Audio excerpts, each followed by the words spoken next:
Hello everyone, I'm Jan Bedell, the Little Giant Steps Brain Coach. Welcome back for this week's Brain Coach tip.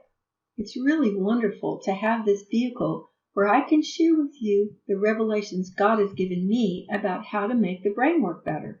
Over the last 20 plus years, I've seen thousands of families incorporate the neurodevelopmental approach and see life-changing results. I have seen frustrated parents become encouraged and defeated kiddos finally feeling confident.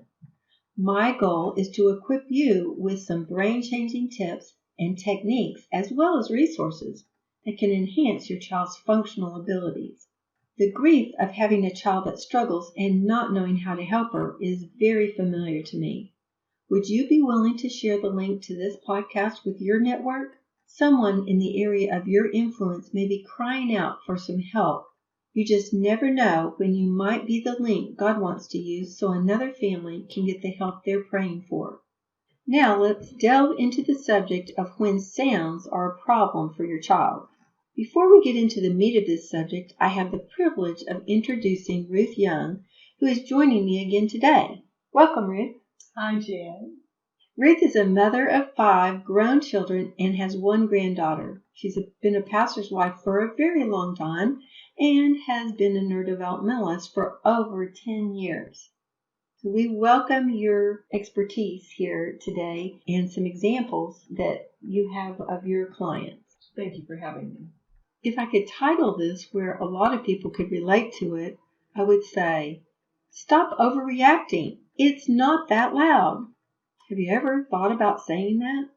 Do you have a child that covers their ears when the vacuum cleaner goes on or the blender? They can't stand it in a gym like a basketball gym, or they have to leave church because it's just so very loud. This has to do with hypersensitivity to sound.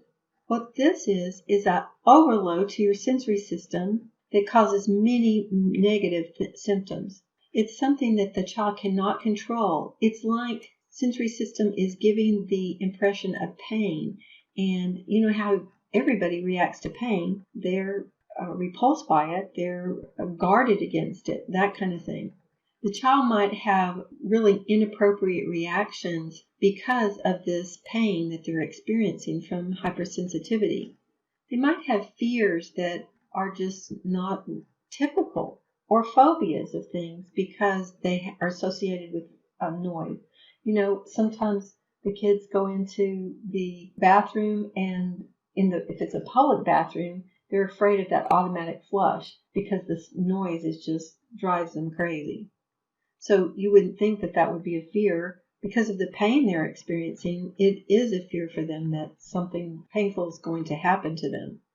They might have trouble sleeping. You know, any little noise in the house could wake them up, or the air conditioner coming on, that could wake them up. So white noise is a really good thing to have if the child has got this situation. You know, a box fan, something that makes some consistent noise, can help them, but it's not really treating the root cause. This interference in the auditory system can also cause some pretty significant developmental delays and learning issues. I had one child named Jonathan. I think I told you about him, Ruth. He was labeled autistic because he just had so many sensory issues, but auditory was his really big one. And when he went into a gym, well, he just couldn't go into a gym. And he was always acting out because noise was always a problem for him. But when he had some work with the neurodevelopmental approach and got his brain really solidified and the foundation working well, and we addressed that hypersensitivity, he is now able to go into a gym and do robotics. Isn't that amazing? It's cool. Yes, it's something that he really wanted to do, but he just couldn't do it before because he couldn't even be in the gym. Well, Ruth, I know you have had some experience with this personally, the hypersensitivity. I know you mentioned one time about guitars, electric guitars. Can you tell us what that does? Well, you know, I have 5 children, and when they were teenagers, they had their music that they liked. And I have to tell you, Jan, I didn't particularly care about their music. In fact, some of it was rather painful to me. And I didn't know what it was, and I finally figured out it was the electric guitar. And then I tried to tell them what it was that I didn't like about it, so that they can at least have a little empathy, because I had to have them turn it off because I couldn't stand it. But then I finally figured out that it's like the sound of shattering glass anytime I hear an electric guitar. And that's the best way I can describe the pain of it. When you have that feeling, can you tell me what the feeling is when you have that overload? Well, I can't think of anything else. It hurts, and I don't want it to keep going. It has to stop right then. And I'm distracted. I can't focus my mind on anything else until that is resolved. Oh yes, I felt disoriented, distracted. Gee, I just couldn't function. Early on, I've been with you when we were at restaurants, and you would kind of abruptly leave sometimes. Yes, sometimes you just have to leave and get out of there. So you just had to kind of tactfully excuse yourself because you had to guard against that. Well, a lot of children don't have the capacity to think all that through, and so their reactions are very inappropriate. The other thing that happens sometimes is their auditory system they just turn it off because it's so loud. They may be watching TV and you're calling their name or something, and they don't even respond to their name. And that's because they've turned all this other off because they had to be able to focus on what they were watching. So they just get totally engrossed in that. Well, we know that hypersensitivity is not the only aspect of receiving information that can be a problem. We call tonal processing a real issue, where the information is coming into the brain, but the brain is just not interpreting it correctly. And along with hypersensitivity, if you have tonal processing too, then if you're in a crowd, you really get a lot of distortion, and we call it the cocktail effect, where there's all this chatter going on, and if you have typical hearing, then you're able to focus on somebody talking to you and tune out all that other stuff. But if this is an issue for the child or the adult even, the sound all around them is just as loud and just as taken in as the voice that's right next to them. This can cause a lot of confusion and difficulty when you're in a group. It could cause them to just avoid groups, be shy and kind of introverted. It can cause all kinds of different issues there. Well, and if they're in the classroom, they may not be able to function because of the noise. It's true. It's true. We've seen that a lot. That reminds me of a story of one of my clients. The mom, they weren't in a classroom, thank goodness, because this child would have really been having problems. But she said, I know that we had a problem when my daughter said, "What do you mean a purple cow's on the roof?" And we had been talking, but we hadn't said anything about a cow, more or less purple, and it wasn't on the roof. But that's what she heard. She was insistent that she heard the parent say, "There's a purple cow on the roof." And, that was some kind of major distortion that you just don't know how to deal with half the time. I have a colleague of ours, Ruth, that used to do auditory testing, and she had this machine that would test the profile of your voice with all the frequencies and that kind of thing. And she had this one family that the mother and the son were both being tested, and found out that the mother was having lots of conflict with the son. He just wouldn't listen to anything she said. He wouldn't follow directions, all those kind of things. And when she tested it, do you know what she found out? That the tones that the mother spoke in were absent in the son's profile. So he wasn't even hearing half the time what she was saying because he didn't really hear those frequencies well. And I know this kind of relates to something that's near and dear to your heart. This kind of happened with your son. Yes, Will has a good heart. He has always had a good heart. And about 2 is when it caused me to be so frustrating, because I would tell him something and he wouldn't obey. He would act goofy or clown around or try to distract me when I was trying to tell him something to do, you know? And as he grew older, it didn't get resolved. I would tell him something and he just couldn't follow through on anything. And then, Jan, remember you evaluated Will when he was 16 years old. And that's when you told me he couldn't hear the frequencies of my voice. I took a deep breath. That explained it. It wasn't my problem and it wasn't really his problem. It was a problem. And so I'll tell you how we had to deal with it after that. Anytime I needed to communicate something to him that was important, I would have his dad do it because he could hear the frequencies of his dad's voice. That's just how we had to deal with life at our home. Wow, that's really amazing. And I'm sure it caused so much frustration until you knew. So I'm hoping that as people hear this, they'll may be able to examine their situation and have a different viewpoint about it instead of just thinking it's all behavioral, because sometimes it's really not. Well, you had another child that had some auditory issues too. Tell us about Mercy. Mercy is another child with a good heart. However, her dad and I were convinced she could not hear us. Yes, when she was about 4, she would say, huh? Huh? And never get it.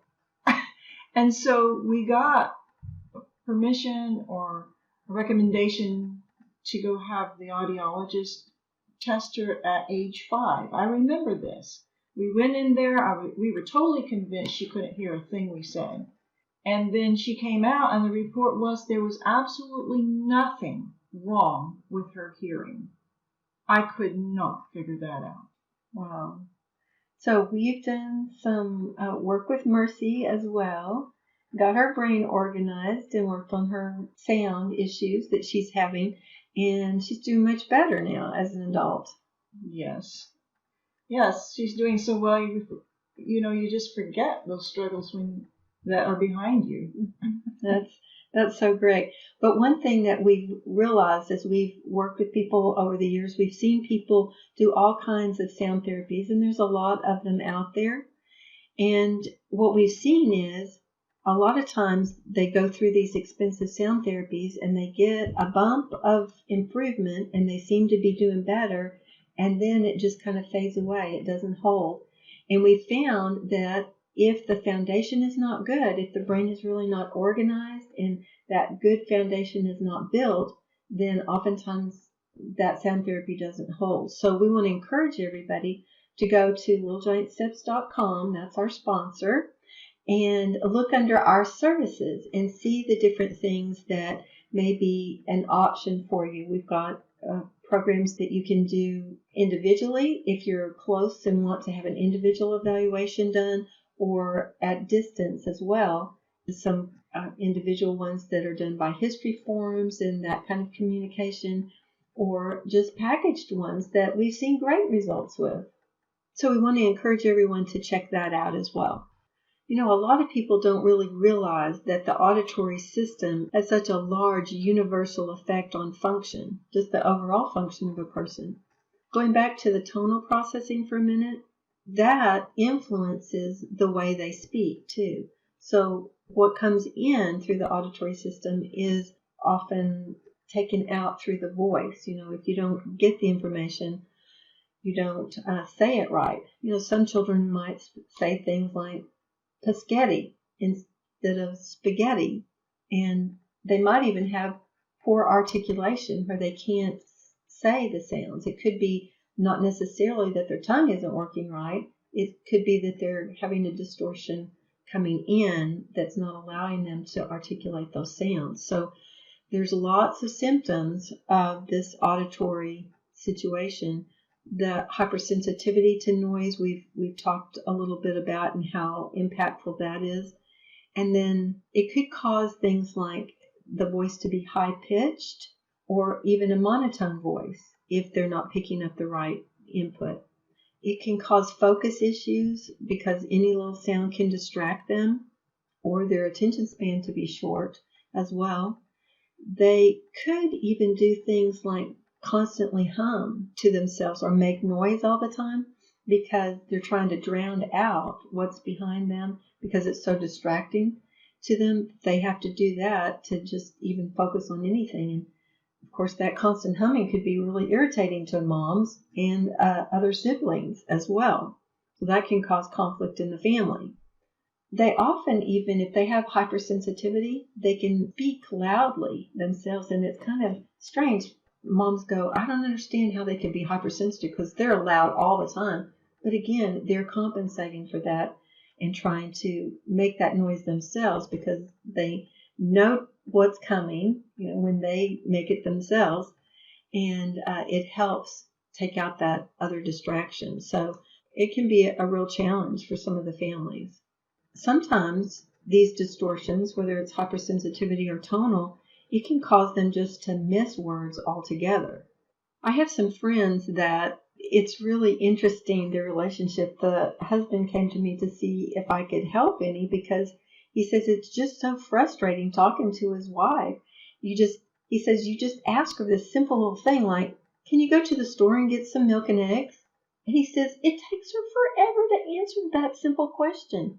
And I said, well, what if she, because of her tonal processing issues, she hears things like, can you go to the store and get some milk and eggs? And she has to think to herself, there's no milk at the store. He must mean milk and eggs. There's no bags. Is that bags or eggs? Eggs. Yes. And then she can answer him. But do you see what kind of gymnastics she has to go through to get that to the conclusion because there's so much confusion in what she heard?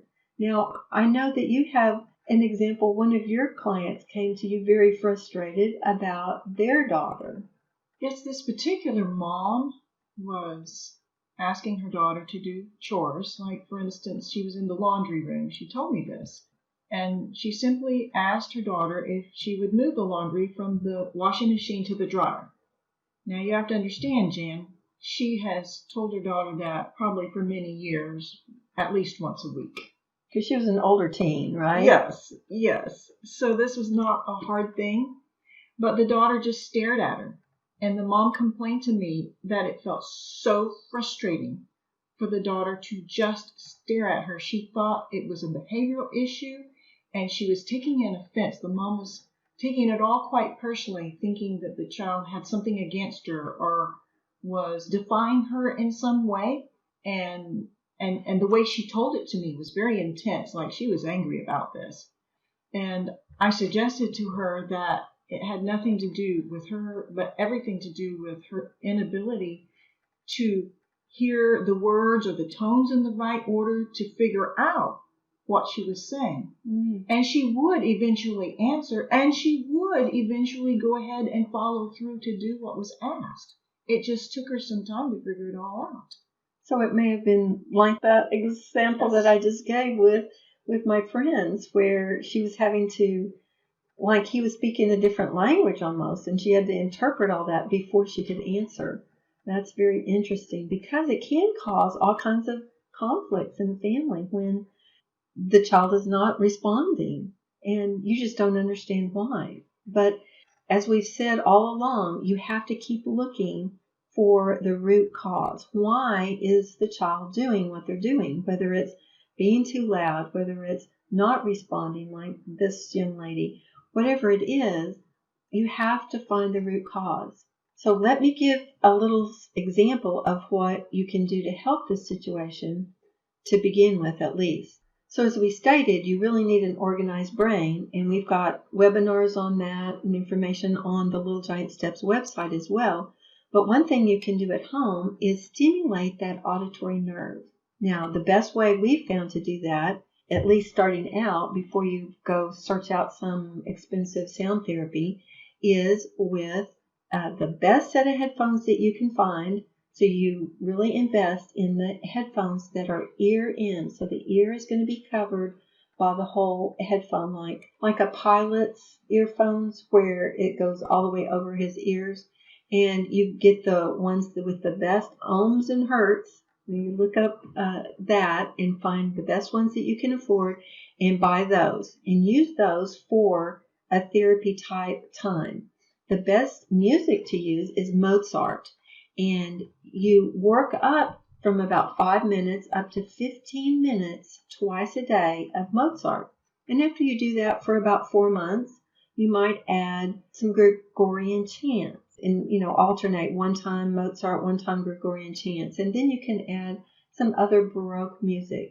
But the reason that we do that is Mozart has the widest range of frequencies to stimulate that auditory nerve.